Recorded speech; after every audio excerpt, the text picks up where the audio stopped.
प्रेक्षकांनो नमस्कार. आजच्या doctor speak आरोग्य संपदा या कार्यक्रमामध्ये आपल्या सगळ्यांचं मनापासून स्वागत. बाळाच्या चिमण्या ओठातून हाक बोबडी येते, वेलीवरती प्रेमप्रियेचे जन्म फुलांनी घेते. किती सहज आणि सुंदर अशी काव्यरचना आहे. खरोखरच निसर्गाने प्रत्येक सजीवाला, विशेषतः प्रत्येक स्त्रीला नवनिर्मितीची ही अगदी छान अशी सक्षमता, शक्ती दिलेली आहे. एखाद्या मातेच्या उदरामध्ये तिचं बाळ 9 महिने 9 दिवस पूर्णपणे व्यवस्थित आणि अगदी सेफली वाढत असतं. परंतु या 9 महिन्यातच या बाळांना आपल्या पुढच्या आयुष्यासाठी जी शक्ती हवी असते, सक्षमता हवी असते, ती प्राप्त होत असते. काही वेळेला असं होतं की या बालकांना लवकर जन्माला येतात किंवा प्री टर्म बेबी असं त्यांना म्हणतात. या प्रीमॅच्युअर बेबींची काळजी कशी घ्यायची किंवा त्यांचं संगोपन कसं करायचं हे मात्र फक्त आणि फक्त तज्ज्ञांच्या मार्गदर्शनानेच व्हायला पाहिजे.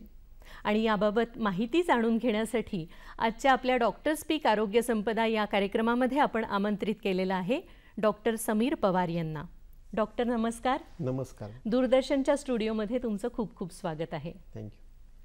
प्रेक्षक हो, डॉक्टर समीर पवार हे बीजे मेडिकल कॉलेज आणि ससून रुग्णालय इथे नवजात शिशु अतिदक्षता विभागाचे प्रमुख म्हणून कार्यरत आहेत. विशेषतः फॅसिलिटी बेस्ड न्यूबॉर्न केअर या विभागात किंवा या सेवेमध्ये ते अनेक डॉक्टरांना, अनेक स्टाफ्सना किंवा तिथल्या मेडिकल ऑफिसर्सना देखील ट्रेनिंग देत असतात. तेव्हा अनेक विद्यार्थ्यांना घडवताना अनेक रुग्णांना देखील ते जीवनदान देत असतात. आणि ही जी छोटी छोटी बालकं असतात त्यांची काळजी आणि सुयोग्य संगोपन कसं व्हावं याबाबतीत ते मार्गदर्शन देखील करत असतात.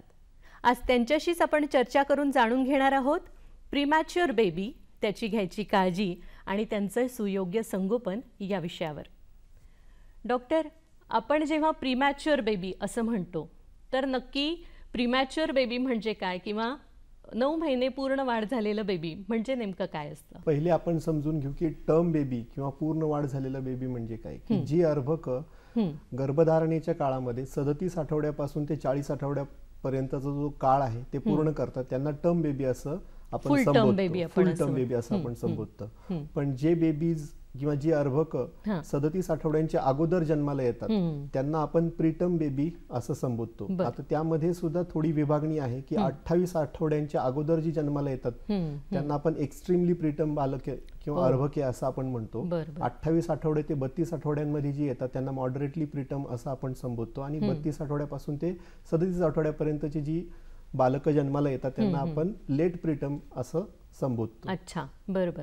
म्हणजे जी प्रीटर्म बालकं असतात किंवा प्रीमॅच्युअर बेबीज आपण ज्यांना म्हणतो तर ते एवढे जे 37 आठवड्याचा जो कालावधी असतो त्याच्या आधी जन्माला आले तर त्यांच्या वाढीच्या संदर्भात काही गोष्टी असतात का ज्याच्याकडे लक्ष द्यावं लागतं, याच्याविषयी काय सांगाल?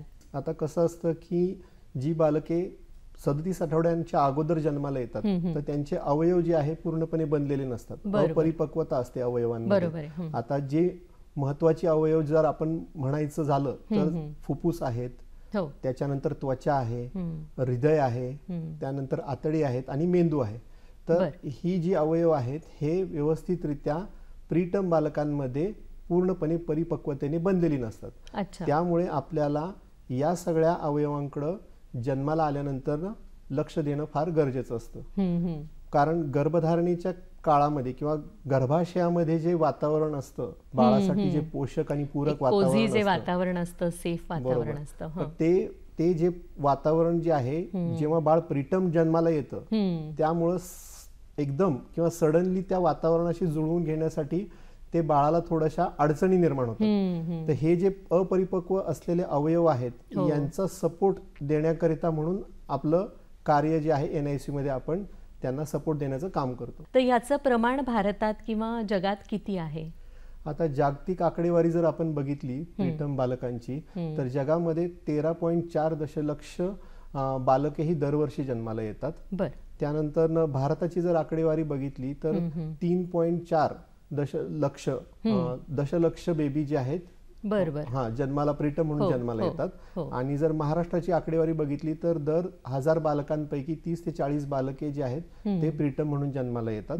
त्यामध्ये काही जिल्हे जे आहेत आयडेंटिफाय केलेले आहेत महाराष्ट्र राज्याने, काही 15 जिल्हे आयडेंटिफाय केलेले आहेत. त्यामध्ये जे गडचिरोली, नंदुरबार, अमरावती आणि बृहन्मुंबई हे 5 जे आहेत, 4 जिल्हे जे आहेत ते थोडेसे टॉप मध्ये येतात जिथे प्रीटर्म डिलिव्हरीचं प्रमाण जास्त आहे. एखादं बाळ लवकर जन्माला येतं, त्या टर्म कंप्लीट व्हायच्या आधीच जन्माला येतं, तर ह्याची विविध कारणं असतील तर ती आम्हाला सांगा. आता प्रीटर्म डिलिव्हर होण्यासाठीची कारणं जी आहेत ती आपण विभागून लक्ष देऊया. काही मातेशी निगडीत असलेली कारणं आहेत, काही बालकांशी निगडीत असलेली कारणं आहेत आणि काही पर्यावरणाशी निगडीत असलेली किंवा एक्सटर्नल फॅक्टर्स आपण त्यांना म्हणूया असू शकतात. तर मातेशी निगडीत असलेली कारणं म्हणजे जर मातेला काही पहिल्यापासूनचा जर काही आजार असेल, जसं की हृदयाचा त्रास आहे किंवा त्यांना डायबिटीस आहे किंवा ब्लड प्रेशरचा जास्त त्रास आहे, ही एक कारण असू शकतं. त्यानंतर जर पोटामध्ये गर्भधारणेच्या वेळेस पाणी जास्त झालं किंवा पाणी कमी झालं, या कारणामुळे सुद्धा प्रीटर्म डिलिव्हरी होऊ शकते. जे गर्भाशय आहे त्याचा आकार किंवा त्याच्यामध्ये काही पडदा वगैरे असेल तर तो डिटेक्ट न झाल्यामुळे सुद्धा प्रीटर्म डिलिव्हरी होऊ शकते. त्याच्यानंतर जर काही मातेला इन्फेक्शन झालं किंवा जंतू संसर्ग झाला त्याच्यामुळे सुद्धा प्रीटर्म डिलिव्हरी होऊ शकते. रक्तस्राव झाला त्या कारणाने सुद्धा प्रीटर्म डिलिव्हरी होऊ शकते. तर ही मातेशी निगडीत असलेली कारणं आहेत. बालकांशी निगडीत असलेली कारणं म्हणजे की जुळी बाळं आहेत किंवा तिळी बाळं आहेत. तर आता आपण बघतो की धकाधकीच्या जीवनामध्ये कपल्स जे आहेत यांना जे आहे मुलं किंवा बाळ होणं थोडंसं अवघड झालं, म्हणजे इन्फर्टिलिटीची समस्या थोडीशी वाढलेली आहे, कारण लग्नाचं वय सुद्धा थोडंसं वाढलेलं आहे. तर त्या इन्फर्टिलिटीच्या समस्येसाठी सर्वजण IVF प्रेग्नन्सीकडे जातात. IVF प्रेग्नन्सीमध्ये मल्टिपल जेस्टेशन म्हणजे जुळं बाळ होण्याचं किंवा तिळी बाळ होण्याचं प्रमाण जे आहे जास्त आहे आणि त्यामुळे सुद्धा प्रीटर्म बेबीचं जे आहे प्रमाण जे जन्माला येण्याचं प्रमाण जास्त आहे. आणि तिसरं कारण म्हणजे की पर्यावरण रिलेटेड, म्हणजे कसं की समजा आता आपण बघतो वर्किंग वुमन आहेत, स्ट्रेस जास्ती आहे, कामाचा वर्कलोड जास्ती आहे किंवा कामाच्या ठिकाणी जाताना प्रवास किंवा काही अपघात झाला तर त्या कारणाने सुद्धा प्रीटर्म बाळ जन्माला येऊ शकतं. तर याच्यामध्ये कसं असतं की संभाव्य धोके म्हणजे हाय रिस्क प्रेग्नन्सी आपण ज्यांना म्हणतो, तर जसं मी मातेशी निगडीत कारणं सांगितली किंवा बालकाशी निगडीत कारणं सांगितली, तर हे हाय रिस्क प्रेग्नन्सी मध्ये गणले जातात, ज्याच्यामध्ये आपल्याला पूर्वकल्पना येऊ शकते की बाबा यामध्ये प्रीटर्म बाळ जन्माला येऊ शकतं. पण जे अपघाताने होणारे आहेत त्याच्यामध्ये आपल्याला थोडंसं वेगळ्या पद्धतीनं हँडल करावं लागतं. आईला सुरुवातीलाच गायनेकोलॉजिस्ट जे असतात ते सांगू शकतात मला वाटतं, काही ज्या बायकांना तुम्ही म्हणालात की रिस्की प्रेग्नन्सी असू शकते किंवा प्रेग्नन्सीमध्ये रिस्क असू शकते, तर हे डॉक्टर्स सांगतात का किंवा गाईड करत असतीलच? जसं की डिलिव्हरी होण्यासाठी जर मातेला पहिल्यापासून जर ब्लड प्रेशरचा त्रास असेल तर ब्लड प्रेशर कंट्रोलमध्ये ठेवणे, डायबिटीसचा त्रास असेल तर रक्तातील साखरेचं प्रमाण जे आहे ते कंट्रोलमध्ये ठेवणं, त्याच्यानंतर जर पाणी कमी जास्त असेल तर त्याची योग्य मात्रा पाण्याची ठेवण्यासाठी काही ॲम्निओसेंटेसिस म्हणा किंवा या गोष्टी करणं जे गायनेकोलॉजिस्ट करत असतात आणि त्याबद्दल त्यांना वेळोवेळी सांगत असतात. ती काळजी त्यांना वेळोवेळी घ्यावी लागते. नंतरच्या काळामध्ये त्यांना बेड रेस्ट किंवा आराम जो आहे करायला सांगितलेला असतो, तर ते करणं गरजेचं असतं. म्हणजे डॉक्टरांच्या सल्ल्यानुसार जर गेलं तर आपण ती प्रीटर्म बालकं होण्याचं प्रमाण जे आहे कमी करू शकतो आणि त्यामुळे प्रीटर्म बाळ कमी होण्यास म्हणजे जन्माला येण्यास प्रमाण आपण कमी करू शकतो. म्हणजेच आईने जे आपण म्हणतो 9 महिने खूप काळजी घ्यायची असते, तर अशा स्त्रियांनी तर अजूनच लक्ष देऊन स्वतःच्या तब्येतीकडे लक्ष दिलं पाहिजे की आपलं बाळ 9 महिने पूर्णपणे वाढ होऊन मगच ते जन्माला येणं गरजेचं आहे. डॉक्टर, खूप खूप छान माहिती आपण देत आहात. प्रेक्षक हो, या ठिकाणी आपण एक छोटीशी विश्रांती घेणार आहोत. कुठेही जाऊ नका, पाहत रहा डॉक्टर स्पीक आरोग्य संपदा हा कार्यक्रम. प्रेक्षक हो, विश्रांतीनंतर पुन्हा एकदा आपल्या सगळ्यांचं स्वागत आहे डॉक्टर स्पीक आरोग्य संपदा या कार्यक्रमामध्ये. आज आपण बोलत आहोत डॉक्टर समीर पवार यांच्याशी प्रीमॅच्युअर बेबी, त्यांची घ्यायची काळजी आणि त्यांच्या संगोपनाविषयी. डॉक्टर, प्रीमॅच्युअर बेबी हे तर काय तुम्ही आम्हाला सांगितलंय, परंतु या प्रीमॅच्युअर बेबी न होण्यासाठी जे प्रेग्नन्सी असते किंवा गर्भधारणा असते तेव्हापासून आईने काय काळजी घ्यावी याविषयी आम्हाला अजून थोडंसं उलगडून सांगा. हाय रिस्क प्रेग्नन्सी आयडेंटिफाय जर कोणाची झाली असेल तर त्या स्पेशल कंडिशनमध्ये आपण काळजी घेणं गरजेचं आहे. आता प्रीटर्म डिलिव्हरी होण्याचं प्रमाण सर्व भारतामध्ये म्हणा किंवा जगामध्ये म्हणा का जास्ती आहे, कारण ज्या माता आहेत त्यांचं न्यूट्रिशन, त्यांचा आहार हा व्यवस्थितपणे होणं गरजेचं आहे. आणि मातेला अनिमिया किंवा जे रक्तामधील हिमोग्लोबिनचं जे प्रमाण आहे ते नॉर्मल असणं गरजेचं आहे. जर मातांचा आहार आणि न्यूट्रिशन म्हणा किंवा हिमोग्लोबिन हे जर कमी असेल, आहार कमी असेल, तरी सुद्धा जे प्रीटर्म बेबी होण्याचं प्रमाण जे आहे जास्त असतं. त्यामुळं ज्या वेळेला तुम्ही कन्सीव्ह करणार असाल किंवा प्रेग्नन्सी प्लॅन करणार असाल त्यावेळेला तुमचा आहार व्यवस्थित आहे की नाही, तुमचं हिमोग्लोबिन व्यवस्थित मेंटेन्ड आहे की नाही हे सुद्धा लक्ष देणं फार गरजेचं आहे. त्यासाठी प्रोग्राम सुद्धा आहेत आपल्या भारतामध्ये. जे अनिमिया मुक्त भारत आहे हा असा प्रोग्राम आहे, त्याच्यामध्ये ही काळजी घेतली जाते. तर हे 2 मेजर कारण आहे ज्याच्यामुळे पण प्रीटर्म डिलिव्हरी होऊ शकते. आता ज्या वेळेला एखादा स्पेसिफिक आजार असेल मातेला, जसं की मधुमेह आहे किंवा उच्च रक्तदाब आहे किंवा काही गर्भाशयातील पाण्याच्या रिलेटेड काही समस्या आहेत, तर त्या आजाराशी निगडीत संबंधित जो फोकस्ड उपचार जो आपण म्हणूया तो आपल्याला करावा लागतो. त्यासाठी तुम्हाला वेळोवेळी जे तुमचे गायनेकॉलॉजिस्ट आहेत त्यांच्याशी भेट घेऊन त्यांच्या सल्लामसलतीनं त्यांच्या ॲडवाईसनुसार आपल्याला ते जे सांगतील ते फॉलो करावं लागतं. नंतरच्या काळामध्ये जसं की आपण म्हणतो की सोनोग्राफी किती झाल्या पाहिजेत, तर आपण एक 4 सोनोग्राफी, कमीत कमी 4 सोनोग्राफी झाल्या पाहिजे. त्याच्यामध्ये पहिली सोनोग्राफी जेव्हा आपण प्रेग्नन्सी डायग्नोज होते आपली त्यावेळेला सोनोग्राफी करू शकतो. त्याच्यानंतर 18 ते 20 आठवड्यामध्ये आपण ॲनोमली स्कॅन करतो, म्हणजे त्याला व्यंगता आयडेंटिफाय करण्यासाठीचं जे स्कॅन असतं ते केलं जातं. त्याच्यामध्ये बाळाच्या जडणघडणीमध्ये काही दोष आहेत का हे पाहिलं जातं. आणि हा जो ॲनोमली स्कॅन आहे हा अत्यंत महत्वाचा स्कॅन असतो, जो की एका तज्ञ रेडिओलॉजिस्ट कडनं करणं फार गरजेचं असतं. कारण जर ते तज्ञ नसतील किंवा तज्ञ डॉक्टरांकडून जर झाले नसतील तर नंतरच्या काळामध्ये हे जडणघडणाशी रिलेटेड जे काही आजार आहेत, म्हणजे मग मेंदूचे काय असतील किंवा हृदयाच्या रिलेटेड असतील किंवा आतड्यांच्या रिलेटेड असतील, तर ते जे आहेत ते नंतर दिसून येतात आणि मग तेव्हा आपल्याला मग काही करता येत नाही. त्यामुळे ॲनोमली स्कॅन जो आहे तज्ञ डॉक्टरांच्या सल्ल्याने घेऊन त्याप्रमाणे पुढच्या सोनोग्राफीसाठी आपल्याला 8व्या महिन्यामध्ये आणि डिलिव्हरीच्या अगोदर 9व्या महिन्यामध्ये केलं पाहिजे. गर्भधारणेच्या काळामध्ये जे काही औषधोपचार डॉक्टर सांगतील किंवा गायनेकॉलॉजिस्ट सांगतील, मग ते व्हिटॅमिन डी असेल किंवा कॅल्शियम असेल किंवा न्यूट्रिशन असेल, आयर्न असेल, फॉलिक ऍसिड आहे, जे आयर्न फॉलिक ऍसिड मुळे जे न्यूरल ट्यूब डिफेक्ट सारखे आजार आहेत तर ते आपण प्रिव्हेंट करू शकतो.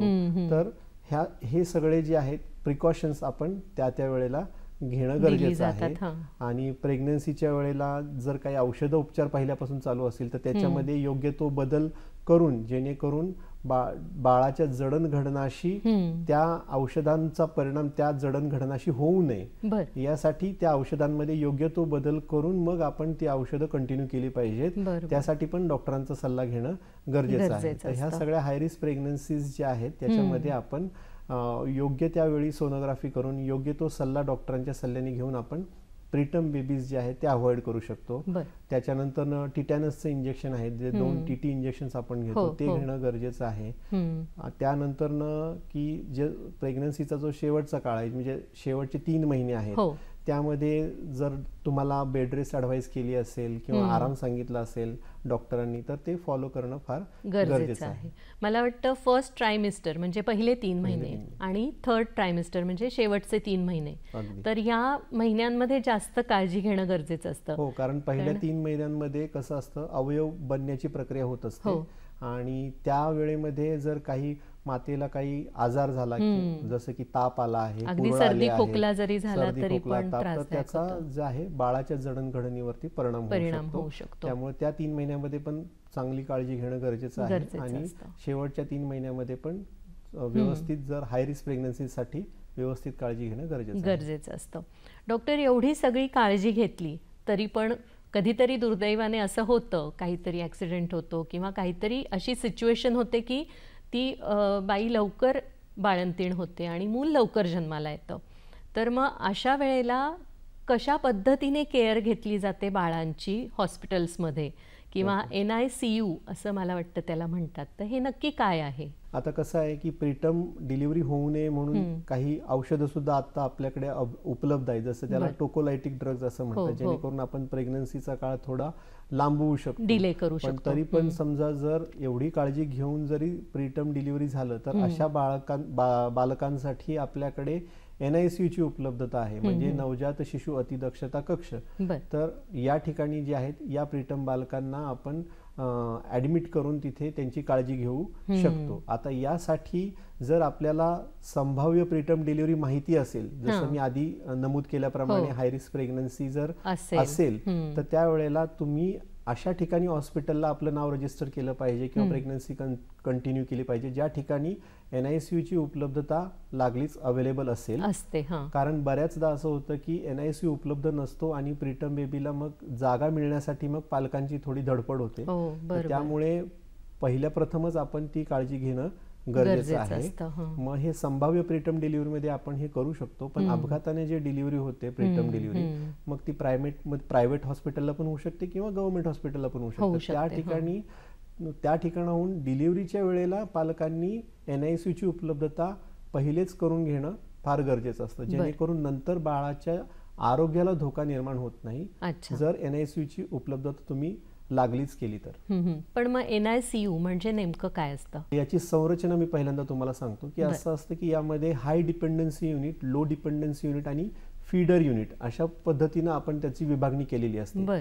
जसं की हाय डिपेंडन्सी युनिट या ठिकाणी खूप क्रिटिकल बालकं जी असतात, ज्यांना व्हेंटिलेटर लागतो, ज्यांना स्वतःहून श्वास घेता येत नाही आणि खूप प्रीटर्म म्हणजे एक्स्ट्रीम प्रीमॅच्युअर बेबीज जे असतात, जसं की 700 ग्राम 800 ग्रामचे बेबी आहेत, ज्यांना इन्क्युबेटर लागतो, व्हेंटिलेटर लागतो, अशा बालकांना त्यांना आपण HDU सेक्शन मध्ये विभागामध्ये आपण ठेवतो हाय डिपेंडन्सी युनिट मध्ये. आणि तिथून ते विन ऑफ झाल्यानंतर म्हणजे थोडीशी प्रकृती सुधारली आणि व्हेंटिलेटर वरून बाहेर निघाल्यानंतर बाळ त्यांना आपण मास्कद्वारे ऑक्सिजन जे आहे आपण प्रोव्हाइड करतो किंवा सपोर्ट रेस्पिरेटरी सिस्टीम जी आहे, फुफ्फुसाची जी प्रक्रिया आहे श्वास घेण्याची, त्यांना सपोर्ट करण्याचं किंवा आधार देण्याचं काम हे मास्कद्वारे जे ऑक्सिजन जो आपण प्रोव्हाइड करतो तो लो डिपेंडन्सी युनिटमध्ये आपण दिला जातो किंवा प्रोव्हाइड करतो. आणि त्याच्यातून जेव्हा ते बाळ बाहेर निघतं त्यावेळेला मग फीडर जो एरिया असतो ज्याच्यामध्ये नळीनं दूध देणं, वाटी चमच्यानं दूध देणं, अशा पद्धतीची जी बाळ आहेत ज्यांना आपण ऑफ रेस्पिरेटरी सपोर्ट म्हणजे ज्यांना श्वास घेण्यासाठी एक्स्ट्रा काही मशिनरीची किंवा इक्विपमेंटची गरज भासत नाही, अशा बालकांना आपण फीडर सेक्शन मध्ये त्यांची वाढ योग्य ती वाढ होईपर्यंत डिस्चार्ज पर्यंत आपण त्यांना ठेवतो. तर अशी एक साधारण NICU ची संरचना असते. तर जसं बालक जन्माला येतं प्रीटर्म बालक, तर त्याच्या अवस्थेनुसार किंवा त्याची जी कंडिशन आहे त्यानुसार त्यांना आपण विभागून त्या सेक्शन मध्ये किंवा विभागामध्ये ऍडमिट करून घेतो, म्हणजे हाय डिपेंडन्सी युनिट अथवा लो डिपेंडन्सी युनिट अथवा फीडर या विभागामध्ये. हे जे 3 विभाग तुम्ही सांगितलेत, तर हाय रिस्क वाले किंवा हाय डिपेंडन्सी जे तुम्ही म्हणालात, तर या बालकांना खरंच म्हणजे कशा पद्धतीने तुम्ही बाहेर काढता त्यातनं त्या कंडिशनमधनं, असं काही उदाहरण आहे का तुमच्या? जे प्रीटर्म बालक असतात ते जेव्हा डिस्चार्ज जातात तेव्हा त्यांना आम्ही NICU ग्रॅज्युएट असं संबोधतो. बेसिकली त्यांना ग्रॅज्युएट झाले असं आपण म्हणतो. का? कारण जी NICU ची प्रीटर्म बालके असतात त्यांचे जे अवयव जसं मी म्हणालो की खूप अपरिपक्व असतात. मग हृदय असू द्यात, त्वचा असू द्यात, हो. फुफ्फुस असू द्यात, आतडे असू द्यात, तर ही लढाई जी आहे प्रत्येक टप्प्यावरती आम्ही लढत असतो. म्हणजे त्या बाळाला आम्ही तो सपोर्ट देत असतो ती लढाई जिंकण्यासाठी. मग ती आतड्यांसाठी असू दे, फुफ्फुसांसाठी असू दे, अगदी डोळ्यांची सुद्धा. म्हणजे प्रत्येक अवयव, शरीराचा प्रत्येक अवयव त्याला सपोर्ट करण्याचं काम जे आहे ते तिथं डॉक्टर आणि स्टाफ नर्स जे आहेत ते करत असतात. तर त्यासाठी लागणार, जसं फुफ्फुसांना सपोर्ट करण्यासाठी आपण व्हेंटिलेटरचा वापर करतो किंवा मास्कद्वारे ऑक्सिजन देण्याचा वापर करतो, किंवा त्वचेसाठी मॅच्युरिटीसाठी आपण त्यांना इन्क्युबेटरमध्ये ठेवतो, जेणेकरून इन्क्युबेटरमध्ये जी ह्युमिडिटी जी आहे, आर्द्रता जी आहे, ते वातावरण आपण निर्माण करण्याचा प्रयत्न करतो. ऑब्व्हियसली आता जे गर्भाशयामध्ये जे वातावरण असतं ते आपण पूर्णपणे रिक्रिएट नाही करू शकत, पण त्यात जवळपास जायचा प्रयत्न करू शकतो. तर त्या प्रत्येक लढाईमध्ये आम्ही त्या बाळाची साथ देण्याचा प्रयत्न करतो, त्याला सपोर्ट करण्याचा प्रयत्न करतो. मग तो मशीन्सद्वारे असेल किंवा औषधांद्वारे असेल. फुफ्फुसांसाठी मॅच्युरिटीसाठी आता सर्फॅक्टंट नावाचं एक औषध आहे जे आपण फुफ्फुसामध्ये सोडतो, जेणेकरून त्याच्या फुफ्फुस जे आहे पूर्णपणे व्यवस्थित फुलून त्याला श्वास घेण्यासाठी जो पहिला त्रास होणारा असतो तो आपल्याला कमी करता येतो. तर अशा पद्धतीनं वेगवेगळ्या टप्प्यावरती आपण ती लढाई जिंकत असतो. आणि मग ते बाळ त्या सगळ्यातून पार झाल्यानंतर मग जेव्हा ते डिस्चार्जला येतं त्यावेळेला त्याला NICU ग्रॅज्युएट असं आम्ही त्यांना म्हणतो. आणि मग त्यांना डिस्चार्ज दिला जातो. आता याच्यामध्ये उदाहरण सांगायचं झालं तर सगळ्यात कमी वजनाचे आहेत त्याच्यामध्ये आपल्याकडे 570 ग्रॅम ते 765 ग्रॅमचे सुद्धा जे बेबी आहेत आपल्याकडे प्रीटम म्हणून जन्माला आलेले आहेत ससून रुग्णालयामध्ये. आणि त्यांना आपण जे आहे 1.5 किलो पर्यंत जे आहे करून त्यांना डिस्चार्ज केलेला आहे. म्हणजे ती पूर्ण लढाई त्यांनी जिंकलेली आहे. आणि आता ह्या महिन्यामध्ये, नोव्हेंबर महिन्यामध्येच प्रीमॅच्युरिटी वीक जो आहे साजरा केला गेला. आणि 17 नोव्हेंबरला प्रीमॅच्युरिटी डे असतो. त्यावेळेला जे आपल्या ससून रुग्णालयातून जी ही सक्सेस स्टोरी आहे, जे म्हणजे 700 ग्रॅमचे ग्रॅज्युएट झालेल्या माता आणि बालक आहेत, करेक्ट, तर त्यांना आपण तिथे बोलवतो आणि त्यांची सक्सेस स्टोरी जे आता प्रेझेंट NICU मध्ये ज्या माता बाळांची काळजी घेत आहेत त्यांना मग त्यांचं समुपदेशन करायला सांगतो, त्यांना धीर देण्यास सांगतो. बऱ्याचदा असं होतं की एकदा जेव्हा बाळ ऍडमिट होतं NICU मध्ये, त्याचा राहण्याचा काळ जो अराउंड 1 महिना 2 महिन्यापर्यंत ते 2.5 महिन्यापर्यंत सुद्धा असू शकतो. मग एक जेव्हा माता 2 महिने किंवा 2.5 महिने त्या लढाई सोबत ती काम करत असते त्यावेळेला थोडंसं मनोधैर्य कुठेतरी खचत असतं. त्यामुळे ते वाढवण्यासाठी सुद्धा खूप छान हा प्रयत्न आहे. आपण याविषयी अजून बोलूच यात. प्रेक्षक हो, आपली खूप छान चर्चा चालू आहे. कुठेही जाऊ नका, पाहत रहा डॉक्टर स्पीक आरोग्य संपदा हा कार्यक्रम. प्रेक्षक हो, विश्रांतीनंतर पुन्हा एकदा आपल्या सगळ्यांचं स्वागत आहे. डॉक्टर स्पीक आरोग्य संपदा या कार्यक्रमामध्ये आपण चर्चा करत आहोत प्रीमॅच्युअर बेबी, त्यांची काळजी आणि संगोपनाविषयी डॉक्टर समीर पवार यांच्याशी. डॉक्टर, आपण अतिदक्षता जो विभाग असतो या प्रीमॅच्युअर बेबीजसाठी त्याविषयी बोललो.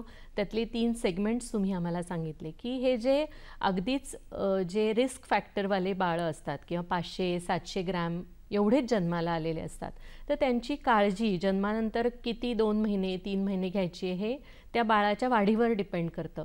ती कशी घ्यावी आणि पालकांनी या बाबतीत काय काळजी घ्यावी विशेषतः? हे प्रीटम बाळं NICU मध्ये ऍडमिट असतात, ठीक आहे, ते त्यांची लढाई लढत असतात. त्यावेळेला आपण एक केअर टेकर जो आहे नेमलेला असतो. तर मोस्ट ऑफ द टाइम्स ती बाळाची आई असते. पण समजा आई अवेलेबल नसेल किंवा आई दुसऱ्या काही आजारामुळे जर उपलब्ध नसेल तर आईच्या ऐवजी त्यांची आजी किंवा त्यांच्या नातेवाईकांपैकी कोणी जर असेल तर त्यांना आपण केअर टेकर म्हणून असाइन करतो.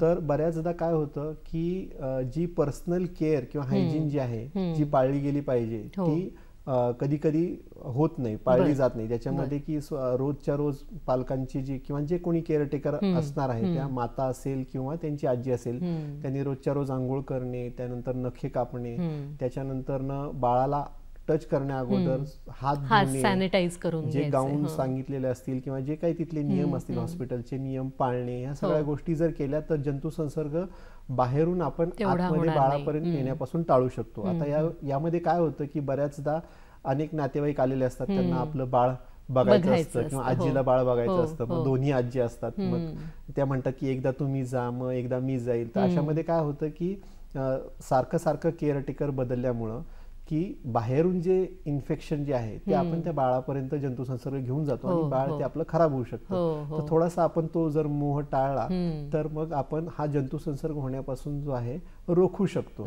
त्यामुळे तिथे प्रेक्षकांनी माझं आव्हान आहे की आपण जे मोह असतो आपल्याला की मला माझं बाळ बघायचं किंवा आमचं बाळ आम्हाला बघायचंय, त्यासाठी मी एकदा जाते किंवा पुढच्या वेळेला तुम्ही जावा, मग पुढच्या वेळेला तुम्ही जावा, तर ह्यामुळं आपल्याच बाळाचं नुकसान होऊ शकतं. त्यामुळे हे करणं आपण टाळलं पाहिजे. डॉक्टर, यांची काळजी घेताना त्यांना फीडिंग असेल, दूध पाजणं असेल किंवा या ज्या गोष्टी असतात या कशा पद्धतीने केल्या जातात किंवा त्यांना वॅक्सिनेशन्स असतील, कारण जे फुल टर्म बेबी असतं त्यांना दुसऱ्या किंवा तिसऱ्या दिवशीच वॅक्सिनेशन सुरू करतात, तर यांची काळजी किंवा ह्यांचे हे वॅक्सिनेशन कसं घेतात याविषयी आम्हाला थोडं सांगा. बाळ किती क्रिटिकल आहे त्यानुसार जे आहे त्याच्या फीडिंगच्या पद्धती आहेत. म्हणजे 28 आठवड्यांपेक्षा कमी जर बाळ असेल आणि ते खूप क्रिटिकल असेल तर त्याला पहिल्यांदा आपण सलाईनद्वारे जे आहे आपण फीडिंग करतो. त्याच्यानंतर 28 ते आठवड्यांपासून ते 32 आठवड्यापर्यंत जी बालके आहेत त्यांना आपण नळीनं जे आहेत की त्यांना ओजीटी फीड जे असं म्हणतो त्याच्यानी जे आहे फीड दिलं जातं.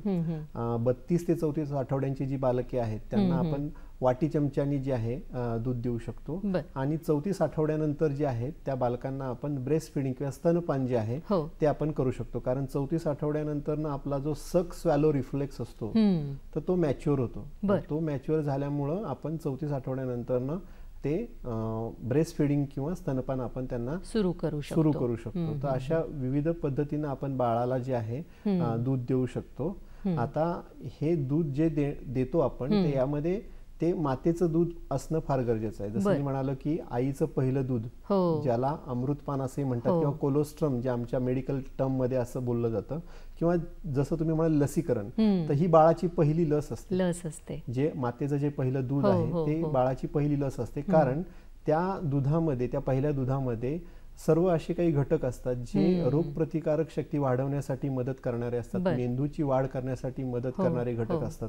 त्यामुळे ते प्रथम पहिल्यांदा बाळांना मिळणं फार गरजेचं आहे. तर आपण प्रथा पाहतो बाहेर की मधाचं चाटण द्यायचं किंवा साखरेचं पाणी द्यायचं किंवा इतर काही गोष्टी ते फॉलो करतात प्रथा. तर हे चुकीचं आहे. त्याऐवजी आपण जर त्यांना मातेचं पहिलं जर दूध जर दिलं तर त्यामुळं बाळांना इतर रोगांपासून जे आहे बचाव करण्यासाठी आपण त्यांना तयार करू शकतो. राईट, म्हणजे हे पहिलं लसीकरण आहे. त्याच्यासोबतच हे जे वॅक्सिनेशन असतं हे कसं आणि कधी दिलं जातं प्रीमॅच्युअर बेबीजना? याच्यामध्ये 2 प्रकारच्या वॅक्सिन असतात. आपल्या लाईव्ह ॲटेन्युएटेड वॅक्सिन असतात आणि किल्ड वॅक्सिन असतात. तर वॅक्सिनेशनच्या ज्या गाईडलाईन्स आहेत त्याच्यानुसार बाळ जेव्हा 1 किलो 800 ग्रामपेक्षा किंवा 2 किलोपेक्षा जास्त वजनाचं होतं त्यावेळेला आपण जे आहे बाळाचं लसीकरण करू शकतो. मग जी बालकं प्रीटर्म जन्माला येतात त्यांचं वजन कमी असल्या कारणामुळे त्यावेळेला त्यांचं लसीकरण डिस्चार्जच्या वेळेला होऊ शकत नाही. तर मग आपण त्यांचं लसीकरण जे आहेत किंवा जे बर्थ डोस आपण म्हणतो जन्माच्या वेळेला द्यायची डोस आहेत, जसं की BCG आहे, हेपॅटायटिस बी वॅक्सिन आहे. तर ही जी वॅक्सिन्स जी आहेत, लसी जी आहेत, ह्या आपण नंतर फॉलोअप मध्ये त्यांचं कॅचअप मध्ये वॅक्सिनेशन आपण त्यांना करून त्यांचं लसीकरण पूर्णपणे होऊ शकतं. बरोबर. डॉक्टर, आजकाल एक नवीन कन्सेप्ट आली आहे जी कॉर्ड असते, म्हणजे नाळ म्हणतो आपण, ती साठवून ठेवायची, ती जपून ठेवायची, तर ती काय कन्सेप्ट आहे आम्हाला सांगा. आता कसं आहे की बाळाची जी नाळ असते ज्याला अंबिलिकल कॉर्ड असं आपण म्हणतो, तर त्या अंबिलिकल कॉर्डमध्ये जे ब्लड सेल्स असतात त्याच्यामध्ये स्टेम सेल्स असतात. तर ह्या स्टेम सेल्स ज्या आहेत त्या आपल्याला भविष्यामध्ये जर आपल्याला काही दुर्धर आजार झाला ज्याच्यासाठी स्टेम सेलची रिक्वायरमेंट असते, मग ते कॅन्सर सारखा आजार असू शकतो किंवा इतर काही जनुकीय आजार असू शकतो ज्याच्यामध्ये स्टेम सेल्स आपल्याला ट्रान्सप्लांट करावे लागतात. तर मग आता सध्या कॉर्ड बँक्स अवेलेबल आहेत ज्याच्यामध्ये तुम्ही तुमच्या बाळाची जी कॉर्ड आहे ती सेव्ह करून ठेवू शकता, जेणेकरून नंतर ती त्याच्याच उपयोगी येऊन ते स्टेम सेल्स 100% ते मॅच होण्यासाठी मदत करू शकतात किंवा मदत होऊ शकते. आणि त्या स्टेम सेल्स आपण इतर सेल्स प्रोड्यूस करण्यासाठी वापरू शकतो किंवा इतरांना सुद्धा त्याचा फायदा होऊ शकतो. मला वाटतं त्या बालकाच्या बहीण भावंडांना, आई वडिलांना किंवा अगदी जे जवळचे नातेवाईक आहेत कधीतरी त्यांनाही त्याचा उपयोग होतो. त्यामुळे ही खूप चांगली संकल्पना आता सध्या आलेली आहे. मग या बालकांची घरी गेल्यानंतर काळजी कशी घ्यायची असते? आता डिस्चार्ज जाताना आपण जे आहे त्यांचं काउन्सिलिंग करतो. मग त्यामध्ये माता तर असतेच, त्यांच्यासोबत त्यांचे आई वडील, आजी या सर्व सोबत असताना त्यांचं काउन्सिलिंग केलं जातं. बरोबर. कारण फक्त मातेचं काउन्सिलिंग करून म्हणजे कधी कधी असं होतं घरी गेल्यानंतर ती फक्त आईची रिस्पॉन्सिबिलिटी आहे असं समजलं जातं, बट ऍक्च्युली ती पूर्ण कुटुंबाची रिस्पॉन्सिबिलिटी असते. तर डिस्चार्ज घेते वेळेस आपण त्यांना सांगतो की जसं प्रीटर्म बाळ आहे, आता थंडीचे दिवस चालू आहेत, तर हायपोथर्मिया म्हणजे की जे शरीराचं तापमान आहे ते आपल्याला नॉर्मल ठेवावं लागतं. तर आम्ही सांगतो की तुमचं ज्या घराचं जे वातावरण किंवा त्या रूम मध्ये ज्या ठिकाणी तुम्ही माता आणि बालकाला ठेवणार आहात तर ते वातावरण जे आहे उबदार असलं पाहिजे, गरम असलं पाहिजे.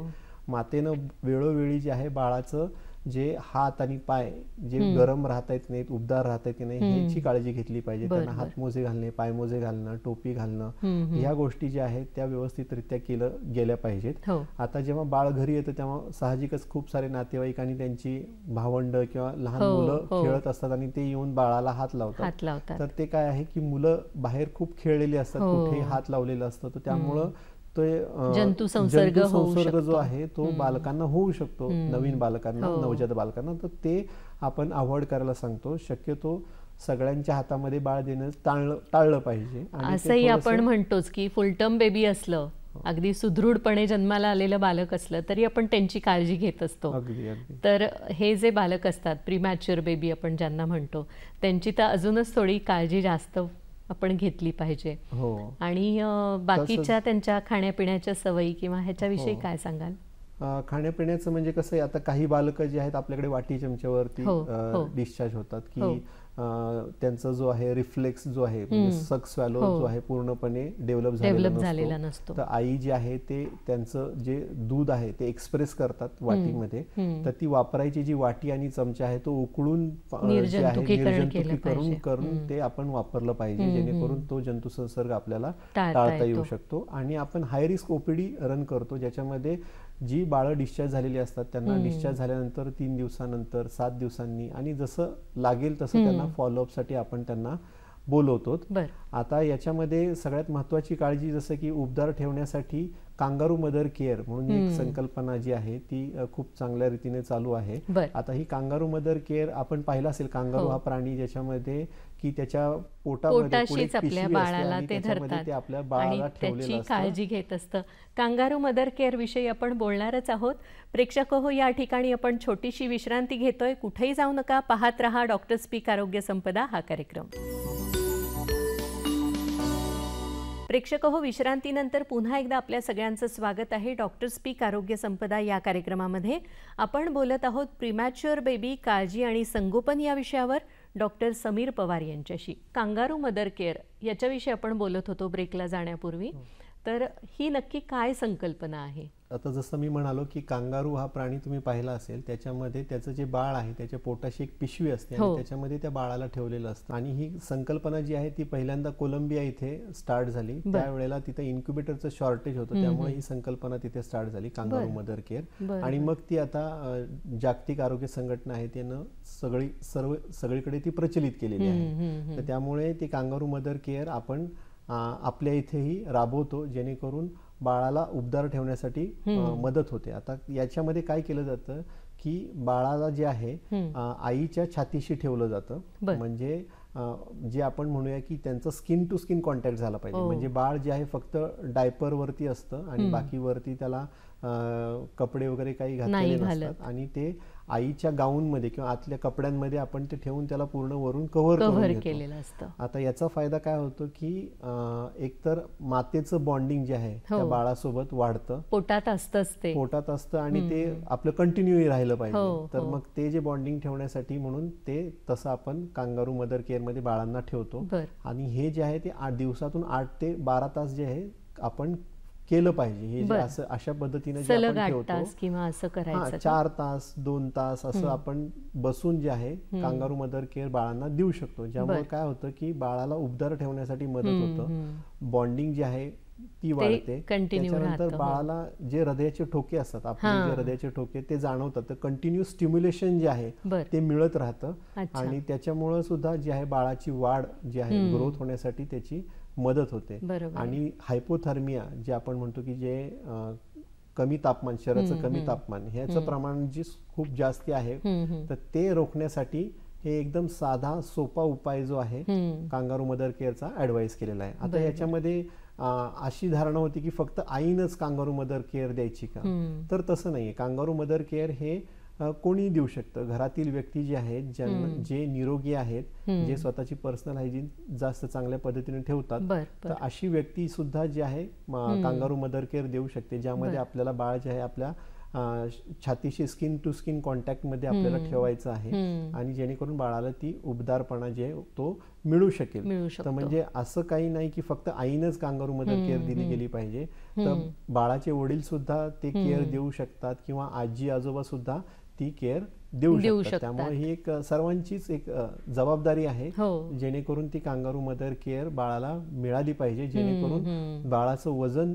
जे आहे पटकन वाढण्यास मदत होते. आता ही कांगारू मदर केअर आपण NICU मध्ये सुद्धा देतो, म्हणजे असं नाही की फक्त घरीच दिली जाते.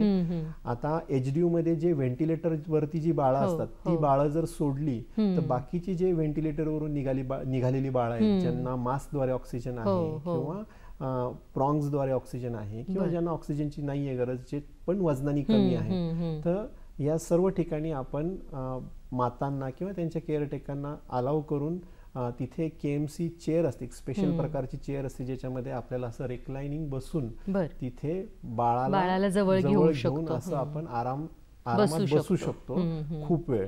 तर मग ती जी आहे ती आपल्याला कन्सेप्ट जे आहे, म्हणजे हे कांगारू मदर केअर बऱ्याचदा काय होतं की हॉस्पिटलमध्ये प्रोव्हाइड केली जाते, पण घरी गेल्यानंतर ना ह्या गोष्टी फॉलो होत नाहीत आणि मग हाय रिस्क OPDला आमच्याकडे वजन कमी झाल्याची तक्रार घेऊन कधी कधी माता येतात.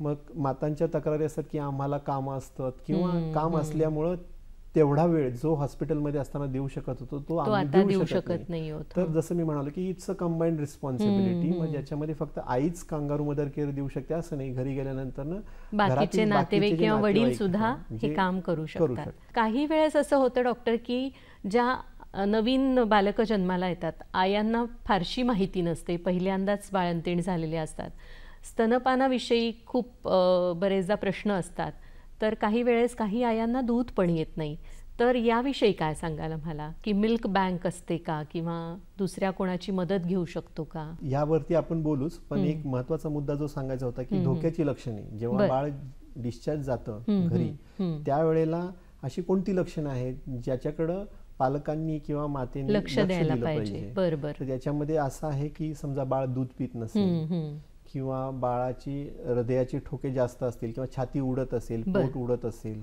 ठीक आहे, त्याच्यानंतर बाळाला रक्तस्राव होणे, ठीक आहे, बाळाला लघवी न होणे किंवा बाळाला झटका येणे, तर अशी जर काही कारणं असतील, जर असं जर काही होत असेल, लक्षणं असतील, तर याच्याकडे तुम्ही त्वरित लक्ष दिलं गेलं पाहिजे आणि तुम्ही तुमच्या डॉक्टरांशी संपर्क साधला पाहिजे आणि त्याचं शंका निरसन जे आहे करून घेतलं पाहिजे. आपल्याला हे जमत नाहीये किंवा काहीतरी शंका आहे तर तज्ञांचा सल्ला, डॉक्टरांचा सल्ला घेणं गरजेचं आहे. जो काही फॉलोअप तुम्हाला सांगितलेला आहे वेळोवेळी तो करणं गरजेचं आहे. जसं की याच्यामध्ये फॉलोअप मध्ये आपण 2-3 गोष्टी पाहतो की जसं डोळ्यांची निगा आहे किंवा कानांची तपासणी आहे, डोळ्यांची तपासणी आहे, डोक्याचा घेर आहे, छातीचा घेर आहे, पोटाचा घेर आहे, तर या सगळ्या गोष्टी ज्या आहेत आपण तपासणी करत असतो फॉलोअप OPD मध्ये.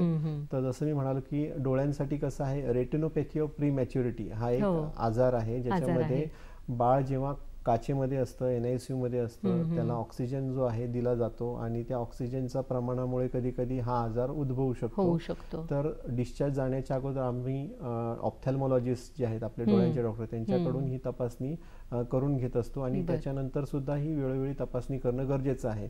आता बऱ्याचदा काही पालक किंवा माता आहे ते याकडे दुर्लक्ष करतात, पण जर दुर्लक्ष झालं तर बाळाची दृष्टी जाण्याचा धोका संभवतो. त्यामुळे तिथं जसं डोळ्याच्या डॉक्टरांनी सांगितलेलं आहे त्याप्रमाणे काळजी घेणं गरजेचं आहे आणि वेळोवेळी तपासणी करून घेणं गरजेचं आहे. त्यानंतर कानाची तपासणी, जसं की ऐकण्याची क्षमता बाळाची जी आहे ते टेस्ट करणं गरजेचं असतं. त्यासाठी OAE म्हणजे ऑटो अकॉस्टिक एमिशन ची एक तपासणी आहे जी आपण जन्माला आलेल्या बाळाची आपण करू शकतो. ते पास झाल्यानंतर बेरा नावाची एक टेस्ट आहे, ती बेरा टेस्ट आपण 3 महिन्यांनी त्या बाळाची करू शकतो, जेणेकरून आपण त्याची ऐकण्याची क्षमता किती आहे हे जाणून घेऊ शकतो. तर हे कानाची तपासणी करू शकतो. त्याच्यानंतर डोक्याचा घेर, आता डोक्याचा घेर हा व्यवस्थितरित्या वाढतो आहे की नाही हे पाहणं गरजेचं असतं. आपण बघतो की आता टर्म बाळांमध्ये जो डोक्याच्या वाढीचा जो रेट आहे तो जो आहे की पहिल्या 2 महिन्यांसाठी जो आहे 2 सेंटीमीटर्स पर मंथ असा आहे पहिल्या. त्याच्यानंतरचे 3 ते 6 महिन्यासाठी जो आहे तो 1 सेंटीमीटर पर मंथ असा आहे आणि 6 महिने ते 12 महिन्यासाठी 0.5 सेंटीमीटर पर मंथ असा आहे. तर ह्या रेट प्रमाणे बाळ वाढतं आहे की नाही हे डॉक्टर त्या हाय रिस्क ओपीडी मध्ये पाहत असतात. आणि जर घरी असं तुम्हाला काही वाटलं की याबाबत काही बाळाचं डोकं थोडं मोठं वाटते किंवा काय, तर त्वरित आपण आपल्या डॉक्टरांशी दाखवून किंवा संपर्क साधून त्याबद्दल शंका निरसन करून घेणं गरजेचं असतं. जसं की पोट फुगणे, तर पोट जास्त फुगत असेल मग ते गॅसेसमुळे असू शकतो किंवा आतड्यांना जर काही इन्फेक्शन झालं असेल त्याच्यामुळे असू शकतं. मग तर त्यासाठी सुद्धा आपण जे आहे वेळोवेळी ओपीडी मध्ये फॉलोअप ओपीडी मध्ये दाखवून घेणं गरजेचं असतं. म्हणजे जी काळजी आहे त्याच्यामध्ये जसं आपण बघितलं की जी स्वतःची काळजी आणि बाळाची जी बेसिक काळजी आहे पर्सनल हायजीन रिलेटेड ती काळजी, त्याच्यानंतर धोक्याची लक्षणं पाहण्याची काळजी आणि जे अवयव आता आपण ज्यांना NICU ग्रॅज्युएट करून पाठवलेलं आहे तिथून घरी गेल्यानंतर सुद्धा ते व्यवस्थितपणे त्यांची वाढ होत आहे की नाही ह्याची मॉनिटरिंग सुद्धा आपल्याला केली पाहिजे. डिस्चार्ज झाल्यानंतर करावी लागते आणि त्यासाठी आपण पालकांना यांना सांगत असतो की तुम्ही वेळात वेळ काढून आपल्या बाळासाठी येऊन हाय रिस्क ओपीडी मध्ये दाखवणं गरजेचं असतं. बरोबर. तर ही काळजी आपण घेतो. याविषयी आपण अजून बोलणारच आहोत आणि मिल्क बँकेविषयी सुद्धा बोलणार आहोत. छोट्याशा विश्रांतीनंतर प्रेक्षक हो आपण याविषयी बोलूया. कुठेही जाऊ नका, पाहत रहा डॉक्टर स्पीक आरोग्य संपदा हा कार्यक्रम. प्रेक्षक हो, विश्रांतीनंतर पुन्हा एकदा आपल्या सगळ्यांचं स्वागत आहे डॉक्टर स्पीक आरोग्य संपदा या कार्यक्रमात. आपण बोलत आहोत डॉक्टर समीर पवार यांच्याशी. काही आयांना ज्यांना दूध येत नाही किंवा कमी येतं अशा वेळेस या प्रीमॅच्युअर बेबीजना कशा पद्धतीने दूध द्यायचं असतं किंवा मिल्क बँकेची काहीतरी फॅसिलिटी असते तर ती कशा पद्धतीने कार्यरत असते. आता प्रीटर्म बालक जे असतात बऱ्याचदा काय होतं की जसं मी म्हणालो हाय रिस्क प्रेग्नन्सी असते तर आईची तब्येत सुद्धा कधी कधी चांगली नसते. मग खूप जास्त बीपी शूट झाला आणि मग आई ICU मध्ये असेल किंवा इतर काही आजारामुळे इतर काही कारणामुळे जर आई आजारी असेल तर मग त्यावेळेला त्या आईचं दूध जे आहे उपलब्ध होऊ शकत नाही. मग आता आईचं उपलब्ध दूध नसेल तर त्यासाठी आपल्याकडे ह्युमन मिल्क बँक नावाची एक कन्सेप्ट आहे ज्याद्वारे आपण मातेचंच दूध पण त्याच मातेचं नाही इतर मातांचं दूध जे आहे ते आपण प्रीटर्म बाळांसाठी यूज करू शकतो. आता ससून रुग्णालयामध्ये सुद्धा ह्युमन मिल्क बँक ही कार्यरत आहे 2017 सालापासून. यामध्ये ज्या एलिजिबल मदर्स आहेत म्हणजे ज्या निरोगी आहेत त्यांना आजार नाही त्याचे काही क्रायटेरिया आहेत तर त्यामध्ये जे बसणाऱ्या माता आहेत त्यांचंच आपण जे आहेत आणि जे विलिंग आहेत त्यांना आपण मिल्क डोनेट करण्यासाठी सांगतो ज्यांना खूप दूध येत आहे आणि ज्या विलिंग आहेत आणि ज्या त्या क्रायटेरियामध्ये बसतात म्हणजे त्यांच्या बाळांना पुरून सुद्धा त्यांचं जास्त आहे जास्त राहत असेल तर अशा मातांकडनं आपण जे आहे मिल्क डोनेट करून घेतो त्यांच्या इच्छेनुसार. आणि जसं ब्लड बँक असते तशी मिल्क बँक अगदी अवेलेबल असते. मग ते जे आहे मिल्क आपण व्यवस्थितरित्या स्टोअर करून ठेवतो त्या योग्य त्या तापमानाला आणि वापरण्याच्या अगोदर त्यांचं मायक्रोबायोलॉजिकली टेस्टिंग करून ज्या वेळेला ते निर्जंतुक आहेत हे बघून त्याला सामान्य तापमानाला आणल्यानंतर मग ते बाळांसाठी आपण वापरण्यासाठी घेतो. तर अशा पद्धतीनं ही मिल्क बँक 2017 सालापासून जसं मी म्हणालो ससून मध्ये कार्यरत आहे आणि दिवसाचं नाही म्हटलं तरी 2 ते 3 लिटर जे आहे आपण दूध जे आहे संकलन किंवा मिल्क डोनेशन मधून आपण जमा करतो आणि ते जे आहे पूर्णपणे दूध जे आहे आपल्या ज्या ससूनमध्ये जे NICU मधील जी प्रीटर्म बालके आहेत त्यांच्यासाठी पूर्णपणे ते युटिलाइज होऊन जातं. बरोबर. म्हणजे ज्यांना ज्यांना गरज आहे त्यांना त्यांना त्यांची भूक भागवण्यासाठी त्या सर्वांना त्याचा लाभ घेता येतो आणि जेणेकरून जी रोगप्रतिकारक शक्ती आहे जी माताच्या दुधामध्ये किंवा आईच्या दुधामध्ये असते ती नॅचरली त्या बाळांना मिळून जाते. बरोबर आहे. म्हणजे या बाळांचंही संगोपन चांगल्या रीतीने व्हावं यासाठी हा खूप चांगला उपक्रम आहे मला वाटतं. आणि ठिकठिकाणी जर का अशा मिल्क बँक असतील आणि अशा मातांनी जर का पुढाकार घेतला की ज्यांना त्यांच्या बाळांचं पोट भरून सुद्धा दूध शिल्लक राहतंय त्यांनी अशा बाळांना जर का मिल्क डोनेट केलं तर भारताची भावी पिढी नक्कीच सुदृढपणे घडू शकते मला असं वाटतं. नक्कीच.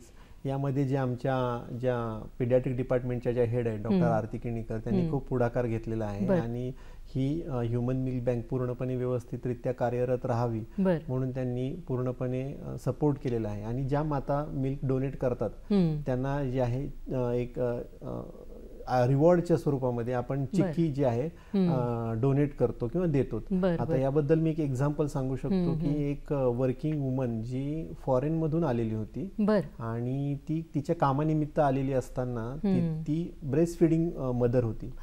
तर मग तिला जे दूध जे आहे तिला द्यायचं होतं म्हणजे डोनेट करायचं होतं. तर ती कामाच्या वेळेतून सुद्धा ती ससून रुग्णालयात येऊन तिनं माहिती काढून तिथे येऊन आपल्या ह्युमन मिल्क बँकेमध्ये येऊन तिनं जे आहे दूध किंवा मिल्क डोनेट करून ते गेलेली आहे. म्हणजे एवढी अवेअरनेस बाहेर सुद्धा आहे रिगार्डिंग मिल्क डोनेशन. तर ते आपण त्याचा अवेअरनेस जे आहे आपल्या ठिकाणी सुद्धा किंवा भारतामध्ये अजून जो आहे वाढवायला पाहिजे. खरंय, खूप चांगली ही कन्सेप्ट आहे आणि अगदी आपल्या भारताबाहेरच्याही आया येऊन इथे हा उपक्रम कुठेतरी चांगल्या पद्धतीने राबवायला मदत करत आहेत. तर आपल्या भारतातल्या मातांनी सुद्धा ह्याच्यात भाग घ्यायला पाहिजे, सहभाग घेतला पाहिजे. डॉक्टर, ससून रुग्णालयात अजूनही या बालकांच्या बाबतीत काही वेगळ्या योजना आहेत का? फक्त ससून रुग्णालयात असं नाही, पूर्ण महाराष्ट्रामध्ये किंवा ज्या गव्हर्नमेंट ऑफ इंडियाने काही योजना ज्या राबवलेल्या आहेत त्याच्यामध्ये जननी शिशु सुरक्षा योजना एक आहे. त्यानंतर नवजात शिशु सुरक्षा कार्यक्रम आहे ज्याला JSSK किंवा NSSK असं आपण संबोधतो, ज्याच्यामध्ये ज्या काही गर्भधारणा करणाऱ्या माता आहेत त्यांना डिलिव्हरीच्या वेळी, प्रसूतीच्या वेळी त्यांना ॲम्ब्युलन्समधून त्यांना कॅरी करणं, घेणं, घरातून घेणं आणि त्यांना हॉस्पिटलपर्यंत पोहोचवणं. हॉस्पिटलमध्ये जे काही असतील ते उपचार ते फ्रीमध्ये पूर्णपणे उपलब्ध करून देणं आणि बाळाची डिलिव्हरी झाल्यानंतर माता आणि बालक या दोघांनाही सुखरूप पुन्हा घरी सोडणं. तर ह्या योजना ज्या आहे गव्हर्नमेंट आपल्या जे सरकार राबवत आहे आणि त्या सक्सेसफुली चालू आहेत. इव्हन NSSK मध्ये जे प्रीटम बालक NICU मध्ये जे राहतात महिनाभर त्यांचा स्टे असतो किंवा 2 महिने स्टे असतो, तर त्या रिलेटेड जे काही खर्च किंवा जो काही उपचारांच्या वेळी खर्च करण्यात आलेला आहे तो पूर्णपणे जो आहे फ्रीपणे जो आहे आपल्याकडे केला जातो. सरकारद्वारे त्यासाठी त्या योजना राबवल्या जातात. म्हणजे हे खूप गरजेचं आहे, कारण मला असं वाटतं पूर्वी कसं एकत्र कुटुंब पद्धती जास्त होती. आता आई वडील मुलं किंवा असे कमी लोक घरात असतात. मग अशा वेळेला जर नवरा बाहेरगावी गेला असेल, कामाला बाहेर गेला असेल आणि डिलिव्हरीची वेळ आली तर या प्रसूतीच्या वेदना सहन करून बाळ सुखरूपपणे घरी घेऊन येणं, ह्याच्यासाठी ही योजना खूपच महत्त्वाची आहे. ही योजना खूप लाभदायी ठरलेली आहे सरकारने राबवलेली आणि त्यामुळे हे शक्य झालेलं आहे की बाबा जसं तुम्ही उदाहरण दिलं की जर हेल्पला कोणी नसेल तर त्याप्रमाणे सरकार ते तुम्हाला हेल्प पोहोचवत आहे. खूपच छान ही योजना आहे आणि बऱ्याचशा प्रेक्षकांनी, ज्या माता आहेत त्यांनी याचा लाभ घ्यावा किंवा त्या घेऊ शकतात असं मला वाटतं. डॉक्टर, या प्रीमॅच्युअर बेबीजच्या बाबतीत असं म्हटलं जातं बरेचदा ही मुलं त्यांचा IQ खूप चांगला असतो, तर असं काही आहे का खरंच, किंवा ही खूप जास्त हुशार असतात, पटकन ते ग्रास्प करतात एखादी गोष्ट, असं काही आहे का? तसं अगदी असं म्हणता येणार नाही, कारण कसं असतं कॅचअप ग्रोथ यांना करावी लागते. जे प्रीटम बालक असतात त्यांना टर्म बालकांप्रमाणे जी त्यांची वाढ मागे राहिलेली आहे ती नंतर पुन्हा ती कॅचअप करणं गरजेचं असतं. तर त्या पद्धतीनं ती मुलं ॲडॅप्ट होत असतात आणि त्याप्रमाणे त्यांची वाढ होत असते. तर अगदीच असं खूप जास्त IQ असतो असं काही म्हणता येणार नाही. पण एक कन्सेप्ट आहे बार्कर्स हायपोथेसिस किंवा foetal origin of adult diseases असे FOAD म्हणून एक असं संकल्पना आहे, ज्याच्यामध्ये जर प्रीटम बालक जर जन्माला आलेली असतील तर त्या प्रीटम असल्या कारणामुळे जेव्हा ते अडल्ट होतात मोठेपणी तर काही आजार त्या संदर्भामध्ये उद्भवू शकतात. तर ती संकल्पना सध्या आता रिसर्च मध्ये आहे की त्याचं रिलेशन काय आहे का, म्हणजे प्रीटम असताना जर तुम्ही प्रीटम जन्मलेले असाल तर मोठे होऊन तुम्हाला उच्च रक्तदाब किंवा डायबिटीस अशासारखे काही आजार होतात का काही, त्यासाठी रिसर्च जे आहे सध्या चालू आहे.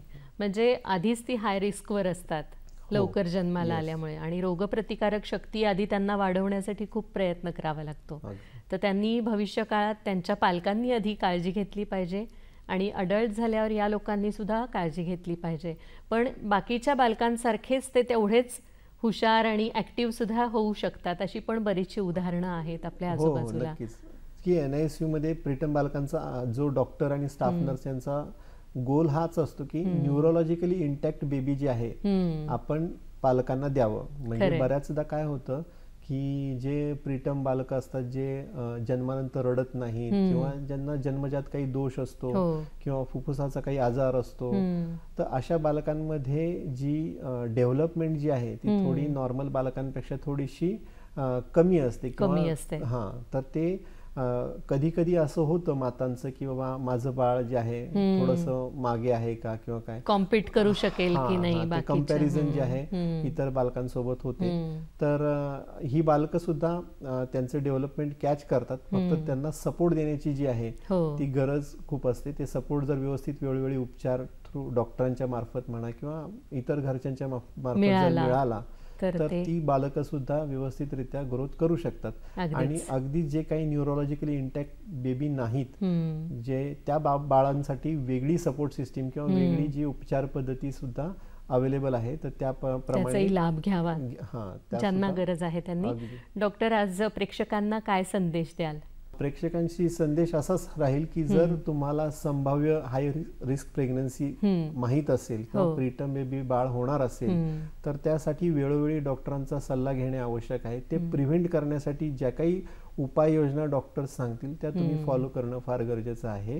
तर घाबरून न जाता त्याला तुम्ही फेस करा आणि प्रीटम जरी झालंच तर त्यासाठी जी काही उपाययोजना जी NICU मध्ये अवेलेबल आहे ते आपण डॉक्टरांमार्फत किंवा स्टाफ नर्सेस मार्फत आपण ती घेऊ शकता. आता जी काळजी प्रीटम बाळांची आहे झाल्यानंतर ती काळजी जर तुम्ही व्यवस्थित घेतली तर बाळाची तिथून पुढची वाढ सुद्धा जी आहे व्यवस्थितरित्या होऊ शकते. आणि अशा बालकांसाठी सरकारकडून विविध योजना राबवल्या जात आहेत, तर त्या योजनांचा लाभ सुद्धा तुम्ही त्याद्वारे घेऊ शकतात. नक्कीच. डॉक्टर समीर पवार, तुम्ही आज इथे आलात दूरदर्शनच्या स्टुडिओमध्ये आणि प्रीमॅच्युअर बेबी, त्यांची काळजी आणि घ्यायचं संगोपन याच्याविषयी खूप भरभरून आणि खूप मोलाचं मार्गदर्शन केलेलं आहे. त्यासाठी पुणे दूरदर्शनच्या वतीने मी आपले आभार मानते. धन्यवाद. धन्यवाद. थँक्यू.